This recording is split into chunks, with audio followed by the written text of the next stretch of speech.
Kong Skull Island is in cinemas now, so in anticipation, I've been rewatching as many of the previous versions of King Kong as I can. But today I thought I'd talk about one version of Kong that I can't rewatch. And nobody can. I'm not talking about the lost Japanese films from the 30s, because this is a version of Kong that I actually did get to see a few times while I could. I'm talking about King Kong the Musical. Now, it sounds unlikely, but I'm not joking.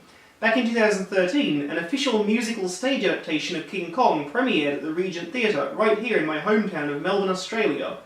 My ex-wife actually worked on it as a sound designer, which, as a big fan of King Kong, I thought was extremely cool. The production was high budget on a huge scale, complicated lighting rigs and multitudes of moving sets depicting various places, New York, the ship, Skull Island, and all culminating in a spectacular scrolling Empire State Building for Kong to climb up in the finale. But that was nothing compared to Kong himself. If you thought it was going to be a guy in a gorilla suit singing his way across the stage, prepare to be blown away.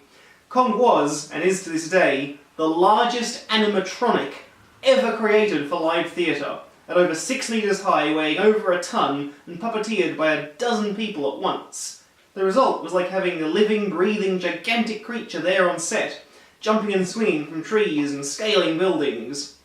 My ex-wife told me that a few days into rehearsals, everybody had stopped talking to the puppeteers, and instead just automatically spoke directly to Kong himself.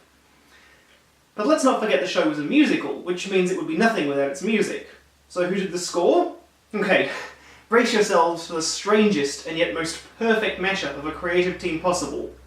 Justice and the Avalanches, all held together by Marius de Vries. You may not immediately recognise his name, but he was a producer for David Bowie, Bjork, Annie Lennox, the Pet Shop Boys, Madonna, and the film composer for all of Baz Luhrmann's film scores. But Justice and the Avalanches! The song Genesis by Justice was used as King Kong's own personal theme, and nothing could beat those distinctive bass notes blasting out of an industrial-scale sound system as Kong threw down the surface beat, just wrestled and roared at the audience for the first time. Especially considering that the song Genesis sampled, what else? The original Godzilla theme. Now, it wasn't a perfect show by any means. The book and the lyrics were honestly pretty terrible, a fact acknowledged even by the show's actors and crew, and there were some odd creative decisions. Most notably, they made Carl Denham into the villain of the piece rather than just a creative man turned greedy, which was unnecessary and really didn't work. Plus, despite the set for the ship being an amazing piece of stagecraft, able to rise and fall and rotate seamlessly, far too much time was spent there and not nearly enough on Skull Island, which only got a few comparatively brief scenes to showcase it. And that was a real shame. The islanders especially were done brilliantly as acrobats, spinning down from the ceiling on huge glowing strips of cloth with glow-in-the-dark paint all over their bodies. It was like being trapped in the world's most terrifying rave, where the DJ wouldn't stop playing the trippiest of Avalanche's songs. But given all the amazing big-budget work that went into Kong himself, why didn't the show gain more traction? Why was the Melbourne run the only one to have ever happened? Well, the show was slated to go to Broadway in 2014, a year after it debuted in Melbourne, but US labour laws meant the cast and crew couldn't come with it. New technicians had to be trained, including new Kong operators, which was difficult, considering that Kong had been designed with this creative team specifically in mind, and they'd worked alongside the designers to realise him. In the end, the show got bumped to off-Broadway as interest lagged, and then off-Broadway, and eventually got shelved as costs mounted. Most disappointing to me was the lack of an official soundtrack, for the same financial reasons, even though one was planned.